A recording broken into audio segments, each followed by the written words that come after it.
So Tim Cook visited the White House the other day.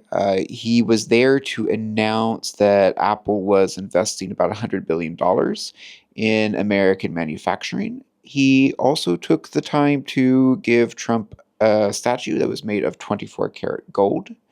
A lot of people weighed in online, talking about how they were pretty disappointed in the move by Tim Cook. I was one of them.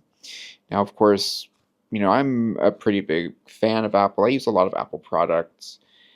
So, just putting that out there, I'm probably not one of those who would be calling for a boycott or anything. I don't think it's at that point yet. But I wanted to weigh in because I did see some people coming at this from the other angle, saying, well, Tim Cook is just playing Trump. He's just doing what he has to avoid the tariffs. And I just wanted to give my reaction to that, which is yes, I understand that he is trying to avoid those tariffs. I understand that he has a responsibility to Apple to try to avoid those tariffs.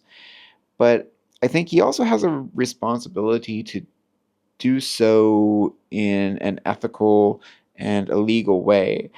I think, giving a statue of 24 karat gold, I mean, again, we don't have an exact value for how much that would be worth, but, it's not something that's cheap.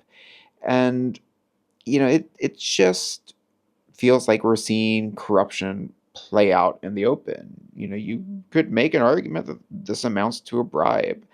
And I just don't think that's right because, even though I do believe that the tariffs are bad policy, they are affecting a lot of businesses, not just big corporations like Apple. There are so many small businesses too that, in order to be profitable, need to import goods from other countries. They're getting hit with tariffs too. The only difference between them and Apple is they don't really have the same kind of access to Trump that Tim Cook does, and they can't really afford to give him statues made of gold. And so when we just sort of see this corruption play out, it just creates an uneven playing field for different businesses. And I just don't think it's something that should be normalized. So, while I do understand why he did it, I don't think we should excuse it either. It does deserve criticism. Let me know what you think in the comments below.